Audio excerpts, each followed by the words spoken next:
మేమేమి పాత మిత్రుడనో లేకపోతే పాత ఉద్యమ సహచరుడనో ఏ రోజు మేమేం బేర్ చేయాలి.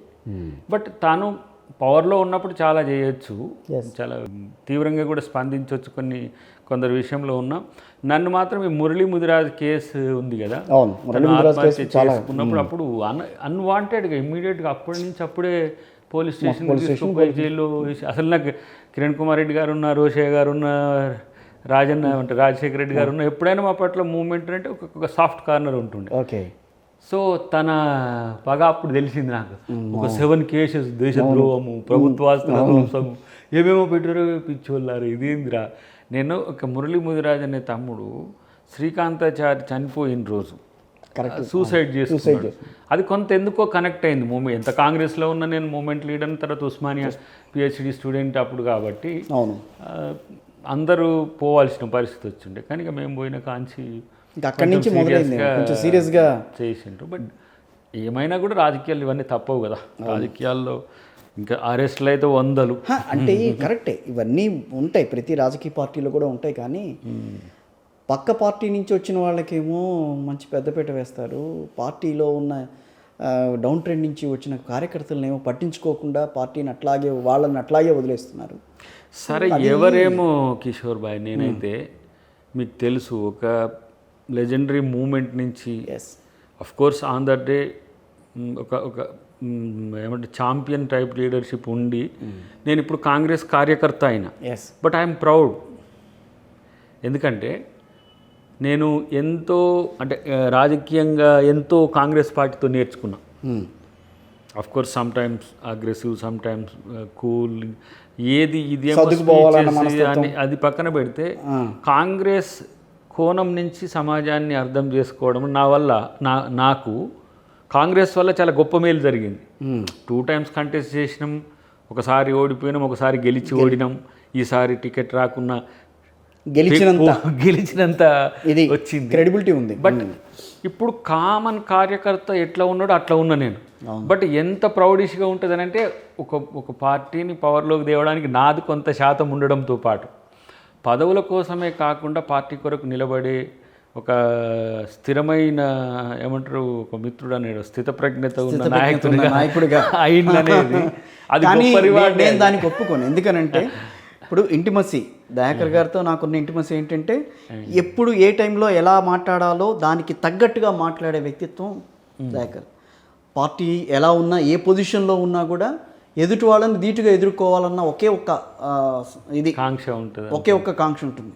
సో పగవాడ సినిమాల్లో వస్తున్నట్టు సామెత అంటా కాదు, కానీ బట్ పార్టీని ఏ రకంగా ఎప్పుడు మనం అగ్రపదాన్ని నిలబెట్టాలన్న ఆలోచన అయితే ఉంటుంది.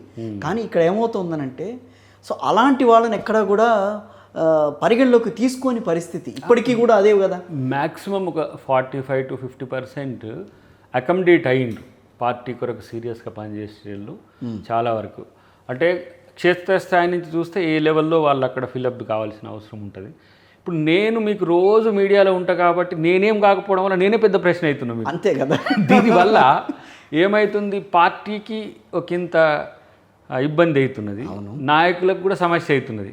ఏకంగా మా ముఖ్యమంత్రి గారినే బహిరంగ సభల్లో జనం అడిగే దగ్గరికి వచ్చింది. సో అలాంటప్పుడు నా ప్రజెన్స్ లేకపోతే ఒక సమస్య అవుతున్నది. దయాకర్ అలిగిండని నన్ను డామినేట్ చేస్తాడన్న ఫీలింగ్ ఇంకొకటి ఉంటుంది. ఇప్పుడు ఫర్ ఎగ్జాంపుల్ మన ఏంటిది కాంగ్రెస్ పార్టీ మేనిఫెస్టో రిలీజ్ చేసే రోజు నేను ఇక్కడ తుక్కుగూడలో చెన్నై మూవీ దాని ఇష్యూ కొరకు పోయినా, తమిళ్ వర్షన్. ఇమ్మీడియట్గా ఆ రోజు దీంట్లో పార్టిసిపేట్ చేసి మార్నింగ్ పోదాం అనుకున్నా, బట్ సంథింగ్ ఏదో అడ్వాన్స్గా రమ్మంటే పోయినా. ఆ రోజు మీటింగ్లో కనపడలే. ఇక బ్రేకింగ్ అలిగిన అద్దంకి ఠామ్ నేను ఎక్కడ అలిగినా. సో అట్లా ఉంటుంది. ఒకవేళ మనం ఉన్నామనుకో, సమ్ టైమ్స్ ప్రజెన్స్ ఉన్నప్పుడు సిద్దిపేటలాగా అవుతున్నాయి. తర్వాత మీడియాలో కనపడుతున్నాం అనుకో, మీడియాలో వచ్చే ప్యానలిస్టులు అడుగుతున్నారు, ఏకంగా మన మీలాంటి మోడరేటర్లు కూడా ఏంది నీ కథ ఏంది అనే కాడికి వచ్చింది. కనపడాలన్నా కనపడొద్దా, కనపడాలన్నా ఇది కొంత కన్ఫ్యూజన్ ఉంది. ఇప్పుడు మనం కూడా ఎన్నో 20-25 days నుంచి నిరంతరాయంగా కలుద్దాం అని అనుకుంటే, సరే అఫ్కోర్స్ సమ్ టైమ్స్ ఇంటి పనులు ఉన్నాయి, లేకపోతే మూవీ దానికి సంబంధించి కొన్ని ఉంటాయి, అటు ఇటు ఢిల్లీకి కానీ కొన్నిసార్లు ముంబై ఇట్లా పోతున్నా ఆ టైంలో మీకు టైం ఇవ్వలేకపోయింది. దీన్ని కూడా అన్న ఈ మధ్య మీడియాలో కనబడతాయి అంటే నేను పొద్దుగాలనే మన చాగంటి వారి లెక్క పొద్దుగాల వారి తర్వాత నేను వస్తేనే సాటిస్ఫై అయ్యేటట్టు సాయంత్రం వల్ల ఒక ఐడిషా రోజు మధ్యాహ్నం ఒక ఇంటర్వ్యూ ఉంటే అన్న ఓకే ఆన్లైన్లో ఉన్నాడు అని అనుకున్నాను, కాంగ్రెస్ పార్టీలో ఉన్నాడు అని అనుకోవడానికి. కానీ అన్న ఒకటి విశ్వసనీయత, నిజంగా నేను అన్నట్టుగా నైతికత అనేది పార్టీల్లో కొరవడుతుంది. దాన్ని మీరు సమర్థిస్తారా? నిజంగా దాన్ని ఉందని అనుకుంటున్నారా? ఇంకా కాంగ్రెస్ పార్టీలో ఉందని అనుకుంటున్నారా? పక్క పార్టీలో నడుస్తుంది? నేనైతే కొంతమంది పార్టీలకు వచ్చిండ్రు, వాళ్ళు రావడం వల్ల ఒక ఊపు వచ్చింది. ఒక ఊపు వచ్చింది ఒక బిఫోర్ 1 year నుంచి. తిట్టి నానా తిట్లు తిట్టి లైక్ అద్దంకి దాగిన కూడా తిట్టిన వాళ్ళు చాలామంది ఉన్నారు, దాంట్లో ఉంటారు. అయితే ఇప్పుడు ఫర్ ఎగ్జాంపుల్ మీకు చెప్తా, పొంగులేటి జూపల్లి గారు రావడం అనేది ఒక టర్న్. ఎస్, అట్లా ఏ ఏరియాలో ఆ ఏరియాలో చాలామంది రావడానికి మేము ప్రయత్నం చేసినాం, పార్టీ ప్రయత్నం చేసింది. కొన్ని చేరికలు అనివార్యం. ఏది before election, okay, after election విమర్శలు ఎదుర్కొంటున్నాం మనం. ఏది ఎమ్మెల్యేస్ రావడం. బట్ పార్టీని ఒక 10 years డిస్ట్రక్టివ్ అంటే మన గౌడ్ గాక అది పెట్టినట్టుగా కొరగడమే ఇక నిరంతరం ఇక్కడికి క్షేత్రస్థాయి వరకు చేసిండ్రు వాళ్ళు బీఆర్ఎస్. అవును, బీఆర్ఎస్ చేసి. సో రికవర్ ఇప్పుడు జనం వచ్చిండ్రు. మీకు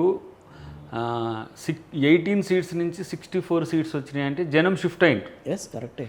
లేకపోతే కాంగ్రెస్ పార్టీకి అసలు సీన్ ఉందా ఈ రాష్ట్రంలో అనే స్థితి. అలాంటిది పవర్లోకి తెచ్చిండ్రు అంటే జనం వచ్చిండ్రు కాబట్టి లీడర్లు చాలా ఇబ్బంది ఫీల్ అవుతున్నారు. మీరు ఎంపీటీసీ, జెడ్పీటీసీ, సర్పంచ్ లెవెల్ వాళ్ళంతా ముందే ఎలక్షన్స్ ముందు వాళ్ళు ఎలక్షన్స్ అప్పుడు ఎటు చేసిండ్రో తెలియదు, కానీ ఎలక్షన్స్ కాగానే వచ్చేసిండ్రు. ఓకే. సో ఇప్పుడు ఏమవుతుందంటే పార్టీకి హైదరాబాద్ అనేది ఒక అతిపెద్ద రాజకీయ క్షేత్రం. అసలు ఇక్కడ నీకు స్టేకే లేదు.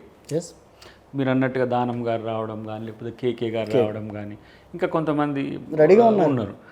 కానీ చేరికలు పాత వాళ్ళను విశ్వసనీయతను, నైతికతను ఇబ్బందికరం కాదు, కానీ ఈ పొలిటికల్ ఎథిక్స్లో ఎగ్జంప్షన్స్ ఉన్నాయి.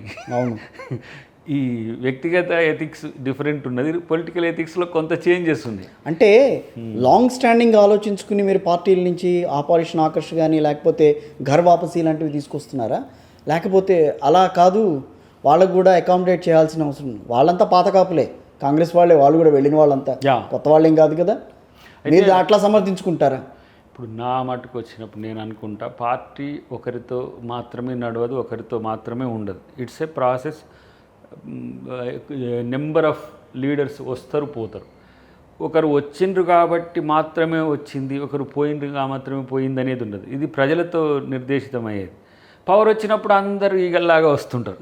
మీన్స్ ఏదో బెల్లం ఉన్నప్పుడు ఈగలు వచ్చినట్టుగా వస్తారు. బట్ నేను నా వరకు వచ్చినప్పుడు మాత్రం అది పవర్ ఉండని లేకపోని రేపు ఇంకా బలహీనపడిపోయినా కూడా నేను కాంగ్రెస్ పార్టీతో ఉండాలి. నాకు ఆ ఆలోచన విధానం మాకు నచ్చుతుంది కాబట్టి. మీకు నచ్చచ్చు, కానీ 64 కంఫర్టబుల్ మెజారిటీ బాగుంది, హాయిగా ప్రశాంతంగా నడుపుకోవచ్చు పార్టీని, ప్రభుత్వాన్ని నడుపుకోవచ్చు. అలాంటి టైంలో మళ్ళీ ఆపరేషన్ ఆకర్షణ లాక్కు రావటం, మళ్ళీ రండి ఇక్కడికి రండి అని చెప్పి కొంతమందిని అడగడం, సో వాళ్ళు ఎప్పుడు పిలుస్తారా అంటే అప్పుడు వెళ్ళిపోదామని చెప్పి వాళ్ళంతా పరిగెత్తుకుంటూ పార్టీలోకి రావడం. ఇక్కడ ఎవరైతే పార్టీలో కింద స్థాయి కార్యకర్తలు ఉన్నారో, లేకపోతే ఇప్పటివరకు పార్టీని ఒక లెవెల్కి తీసుకొచ్చారు అధికార పక్షాన్ని ఎదుర్కొని, వాళ్ళందరూ జీరో అయిపోవటం. జీరో కాదు కానీ స్లోగా అవకాశాలు పెరుగుతాయి. పెరుగుతాయి. ఇప్పుడు మీరు అన్నదాన్ని బట్టి దాని నుంచి మీరు చెప్తున్నారు అవకాశాలు వస్తాయి. బట్ ఆల్మోస్ట్ 9 months అయిపోయింది. ఇంకెప్పుడు అవకాశాలు ఎప్పుడు వస్తాయి? వీళ్ళు ఎప్పుడు అసలు నేను అనేది నైతికంగా ఇక్కడ అవసరం ఏమొచ్చింది అనేది ఇక్కడ. ఇప్పుడు political trends some time change. ఇప్పుడు స్వాతంత్ర సంగ్రామం సమయంలో వాళ్ళ సర్ది వాళ్ళు కట్టుకొని వచ్చి వాళ్ళ డబ్బులు వాళ్ళు ఖర్చు పెట్టుకుని ప్రజల కోసం సేవ చేసి, నో డౌట్ అది నాయకులు అయినా కాకపోయినా జనం కొరకు కొట్లాడే లీడర్షిప్ని చూసినాం. ఒక తరం తర్వాత కొంత కులబలం ఉండి, కొంచెం ధనం ఉండి వాళ్ళు రాజకీయాలు చేసే తరం చూసినాం. ఈ తరం కొంచెం ఇన్వెస్టర్స్ టైప్, పెట్టుబడి పెట్టాలి, దానికి రాబడి రావాలనే నడుస్తుంది. కానీ ఒక న్యాచురాలిటీ ఉంటుంది ఎప్పుడు కూడా. అంటే ఏంటి, ఇప్పుడు ఒక ఒక జామ పండు అంటే జామ వాసన ఉండాలి, ఒక అరటి పండు అంటే అరటి వాసన కాంగ్రెస్ ఉండాలి. పార్టీ అంటే పక్క పార్టీ వాళ్ళని కాదు, తీసుకురావాలనే వాసన. రాజకీయం అంటే ఒక సేవ అనేది ఉండాలి, అది అండర్లైన్ అది. ఓకే. సో ఒరిజినల్ మొడాలిటీ ఏంటో దాన్ని ఫాలో కావాలనే మా తరహా లీడర్స్ కొంచెం తక్కువ కనపడవచ్చు. అందుకనే చాలా విచిత్రంగా కనిపించచ్చు. కొంతమంది మేము బగరగాలకి కూడా అవ్వపడతాం, ఇట్లా కూడా రాజకీయాలు చేస్తారు వాళ్ళు నవ్వుకుంటారే. వాడు దయాకర్ గాడు అయితే 20 years ఇండస్ట్రీ రా, వాడు ఇంతవరకు కనీసం ఎమ్మెల్యే కాలేదు అనుకుంటాడు. అంటే వీనికి ఏంటి, ఎమ్మెల్యే అయితేనే జీవితంలో సక్సెస్ అయినట్టు. కొంతమందికి మంత్రి అయితేనే అరే మొన్న 100 పెట్టినాం, కొంచెమన్నా కాకపోతే ఎట్లా. నేను పెట్టుబడి ఏది లేకపోతే స్టాటిస్టిక్స్ ఉండదు, రేపు నేనేమైతే అనే విషయంలో కూడా నాకు స్పష్టత ఉంటుంది. కానీ నేను ఎప్పుడు జనంతో ఉండాలనే దాని విషయంలో మాత్రం కాంప్రమైజ్ కాను.